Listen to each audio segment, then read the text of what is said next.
안녕하세요. 사연을 시작하기에 앞서 구독과 좋아요 부탁드려요. 감사합니다. 사연 시작해 볼게요. 제 딸 지은이는 제게 세상에서 가장 소중한 보물입니다. 아내를 일찍 여의고 홀로 딸아이를 키우면서 저에게는 딸이 전부였어요. 경찰로 일하던 시절 어린 딸을 돌보며 불규칙한 근무 시간을 감당하기가 점점 버거워지더군요. 결국 제 직업을 과감히 버리고 딸을 더 잘 돌볼 수 있는 치킨집을 열었습니다. 가게 뒤편에 작은 방이 있어 딸아이가 숙제도 하고 쉴 수 있는 공간이 있었거든요. 아빠, 오늘 학교에서 미술 시간에 그린 그림이에요. 우리 지은이 솜씨가 점점 좋아지네. 역시 내 딸이야. 이런 소소한 대화가 저희 부녀의 일상이었죠. 아내가 없는 빈자리를 느끼지 않게 해주려고 정말 노력했어요. 학부모 면담도 빠지지 않고 참석했고, 운동회 때는 다른 엄마들이 준비해온 도시락보다 더 정성스럽게 준비했죠. 물론 치킨집을 하다 보니 도시락 반찬 중에 치킨이 들어가는 건 어쩔 수 없었지만요. 아빠, 친구들이 아빠 치킨이 제일 맛있대요. 그래? 그럼 다음에 친구들 데리고 와. 아빠가 더 맛있게 만들어줄게.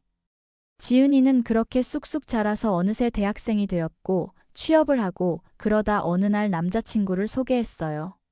처음 봤을 땐 조금 소심해 보였지만 예의 바르고 진중한 청년이었어요. 딸이 좋다면 저도 좋았습니다. 그렇게 1년 정도 교제 후에 결혼 이야기가 나왔죠.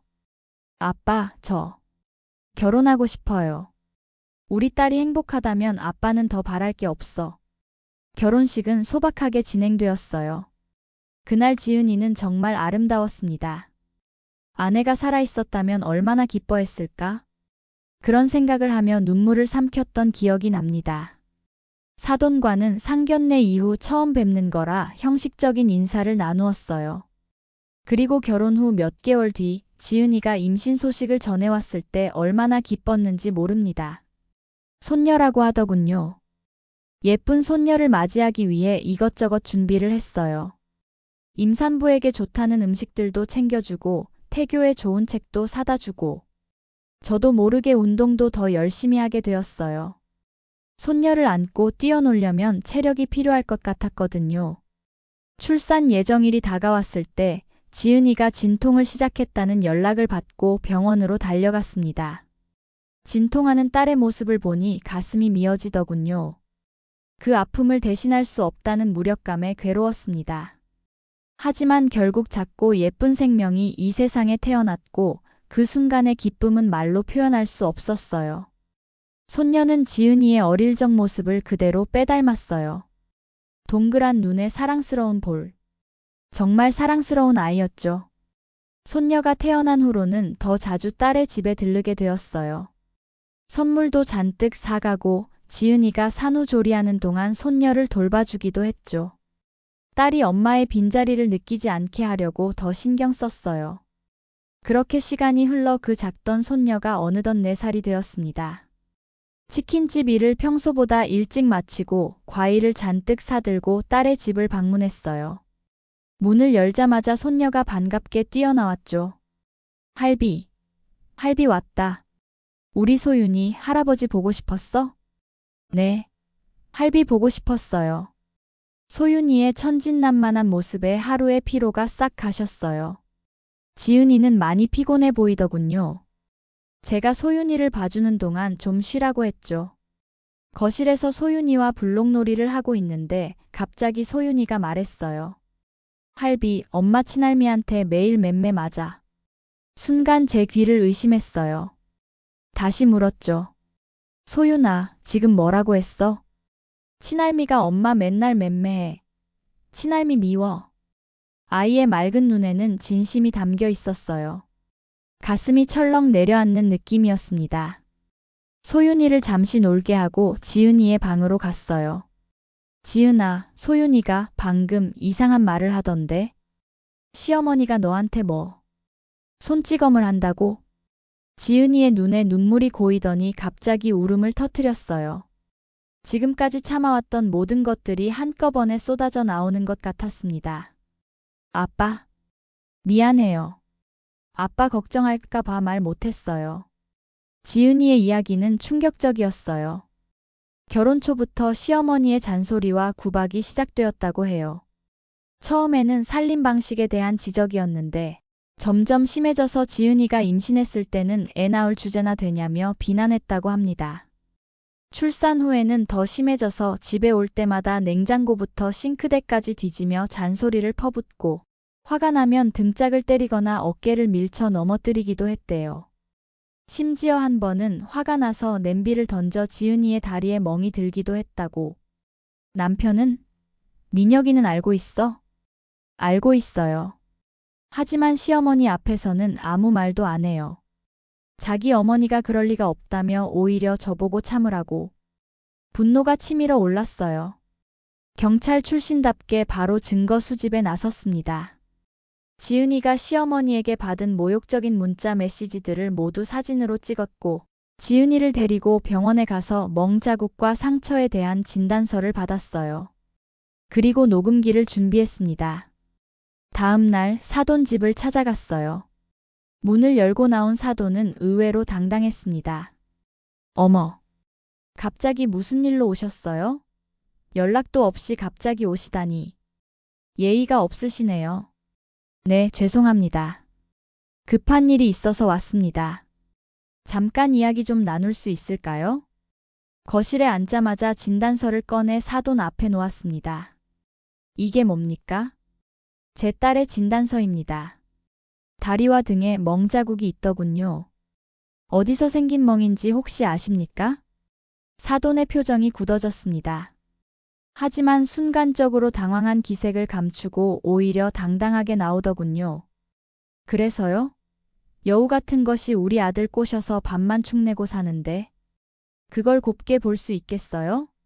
그거 몇 대 때린 걸로 여기까지 찾아와서 뭐 하는 거예요? 이럴 거면 결혼을 시키는 게 아니었는데. 제 귀를 의심했어요. 손찌검한 것을 인정하는 동시에 그것이 당연하다는 듯한 태도였으니까요. 죄송하지만 제 딸에게 손찌검을 했다는 걸 인정하시는 겁니까? 거 몇 대 때렸다고. 내 아들 옆자리 차지하고 있는 한개 팔자예요. 나이 먹은 제가 때려봐야 아프기나 하겠어요? 이어지는 말들은 더 충격적이었습니다. 냄비를 던져 멍이 들게 한 것, 등짝을 때리고 어깨를 밀쳐 넘어뜨린 것, 그것도 소윤이가 보는 앞에서.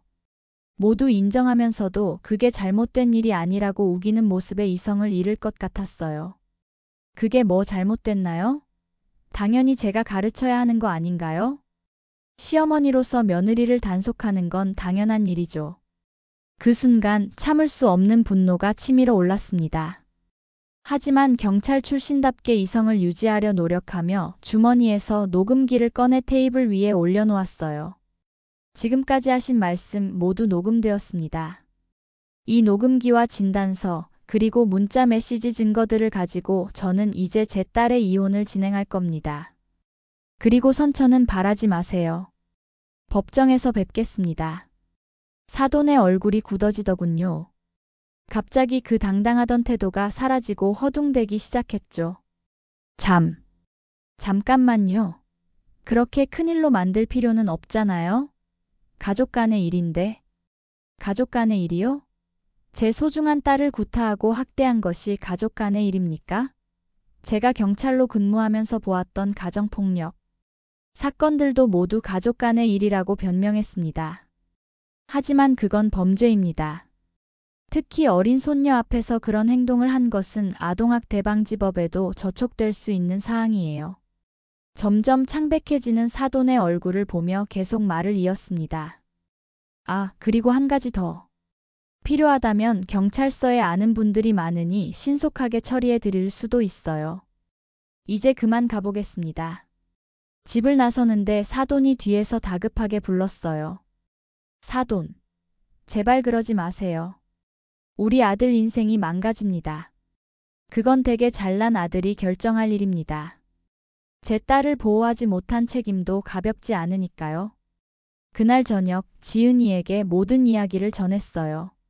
지은이는 처음에는 겁을 내더니 제가 녹음한 내용을 들려주자 결심한 듯한 표정을 지었습니다. 아빠, 저 이혼할래요.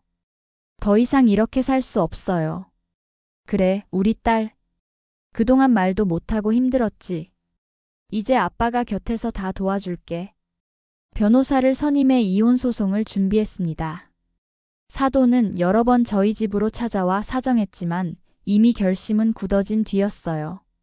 특히 남편이라는 사람이 모든 상황을 알면서도 아무런 조치를 취하지 않았다는 사실이 지은이에게는 가장 큰 상처였던 것 같아요. 아빠, 저는 시어머니보다 소윤 아빠가 더 미워요. 내가 그렇게 이야기했는데도 믿지 않았어요. 결국 자기 엄마 편이었던 거죠. 그래, 남편이란 아내를 보호해야 하는 거야. 그걸 못했다면 남편 자격이 없는 거지. 법원에서의 이혼 소송은 생각보다 빨리 진행되었어요. 녹음된 증거와 진단서, 그리고 문자 메시지들이 결정적인 역할을 했죠. 판사는 지은이에게 전적으로 유리한 판결을 내렸습니다. 양육권은 당연히 지은이에게 갔고 사위에겐 위자료와 적절한 양육비 지급 의무가 부과되었어요. 이혼이 확정된 후 지은이와 소윤이는 제 집 근처로 이사 왔어요. 새 출발을 위해 제가 작은 아파트를 마련해 주었죠. 치킨집 일을 하면서도 틈틈이 소윤이를 돌봐주고 지은이가 다시 일을 시작할 수 있도록 도왔습니다. 이혼 후 몇 달이 지났을 때 그 녀석이 찾아왔어요. 장인어른, 정말 죄송합니다. 제가 잘못했습니다. 지은이와 소윤이 없이는 살 수가 없어요. 그의 눈에는 진심 어린 후회가 담겨 있었지만 이미 저희의 마음은 단단히 닫혀 있었어요. 자네가 진심으로 후회한다면 좋은 일이야. 하지만 그건 너 자신을 위한 거지. 우리 지은이와 소윤이를 위한 게 아니야. 이제 와서 후회한다고 해도 지은이가 겪은 고통은 돌이킬 수 없어. 결국 고개를 숙인 채 물러갔어요. 그 후로도 몇 번 더 찾아왔지만 지은이는 그를 만나주지 않았습니다. 그리고 놀랍게도 얼마 후 사돈까지 찾아왔어요. 그 당당하던 모습은 온데간데 없고 눈물범벅이 된 얼굴로 애원했죠. 제발, 우리 아들이랑만 다시 살아줘. 다신 내가 괴롭히지 않을게. 우리 아들이 너무 힘들어해. 밥도 안 먹고 술만 마시고. 아들이 나한테 엄마가 내 가정을 망쳤다고 하더라. 사돈 어른, 그 말씀 진작하셨더라면 좋았을 텐데요. 이제 와서 무슨 소용이 있겠습니까? 제 딸이 얼마나 고통받았는지 아십니까? 어린 손녀가 얼마나 상처받았는지 생각해 보셨어요? 그녀는 무릎까지 꿇으며 애원했지만 저는 단호했습니다. 사돈 어른, 돌아가세요. 다시는 저희 가족을 찾아오지 마세요. 그게 서로에게 좋을 겁니다. 그 후로 더 이상 저희를 찾아오지 않았어요. 지은이는 새 직장을 구해 열심히 일하며 소윤이를 키우고 있습니다.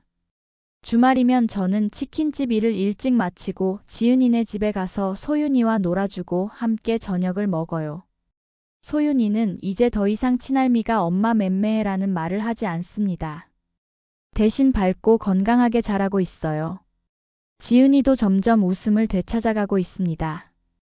가끔은 그리워하는 기색도 보이지만 그보다는 자신의 새 삶에 충실하려고 노력하는 모습이 더 자주 보여요.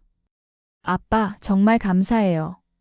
아빠가 아니었으면 저 아직도 그 집에서 고통받고 있었을 거예요. 아니야, 지은아. 널 지켜준 건 소윤이야.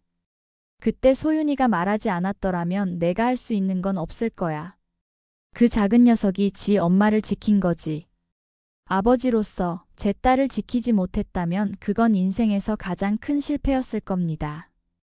하지만 제때 알아차리고 조치를 취할 수 있어서 다행이라고 생각해요. 소윤이의 한마디가 없었다면 어떻게 되었을지 생각만 해도 아찔합니다. 어쩌면 그날 과일을 사들고 딸의 집을 방문한 것은 운명이었는지도 모르겠어요. 치킨집을 하는 평범한 호라비가 오래전에 배웠던 경찰 기술을 다시 한번 써야 할 줄은 꿈에도 생각 못했죠. 하지만 가족을 지키기 위해서라면 언제든 다시 그런 역할을 할 준비가 되어 있습니다. 이제 저희는 작지만 행복한 가족을 이루고 있어요. 저, 지은이, 그리고 우리의 보물 소윤이. 때로는 상처가 있어야 더 단단해질 수 있는 법이지요. 지은이는 그 고통스러운 경험을 통해 더 강해졌고, 소윤이는 할아버지의 사랑 속에서 밝고 건강하게 자라고 있습니다. 그리고 저는 딸과 손녀를 지키는 든든한 보호자로서 매일 감사한 마음으로 살아가고 있습니다. 이것이야말로 제가 바라던 진정한 행복이 아닐까 싶어요. 어떤 사람들은 제가 너무 강경하게 대처했다고 할지도 모르겠습니다. 하지만 저는 후회하지 않아요. 소윤이의 밝은 웃음소리를 들을 때마다 제가 한 선택이 옳았다는 확신이 듭니다. 이것이야말로 진정한 정의가 아닐까요? 법의 테두리 안에서 사랑하는 사람들을 지키는 것. 지은이는 이제 새로운 인연을 만날 준비가 되어가고 있어요. 상처는 아물어가고 미래는 밝아 보입니다. 때로는 삶이 우리에게 예상치 못한 시련을 주기도 하지만 그것을 어떻게 극복하느냐가 더 중요한 법이죠. 저는 앞으로도 제 딸과 손녀를 위해 그리고 우리 가족의 행복을 위해 최선을 다할 것입니다. 그것이 제가 할 수 있는 가장 큰 사랑의 표현이니까요. 이렇게 저희의 작은 행복은 계속됩니다. 시련을 이겨내고 더 단단해진 우리 가족의 이야기는 앞으로도 계속될 것입니다. 제 긴 이야기를 끝까지 들어주셔서 감사합니다. 구독과 좋아요, 알림 설정까지 잊지 마세요.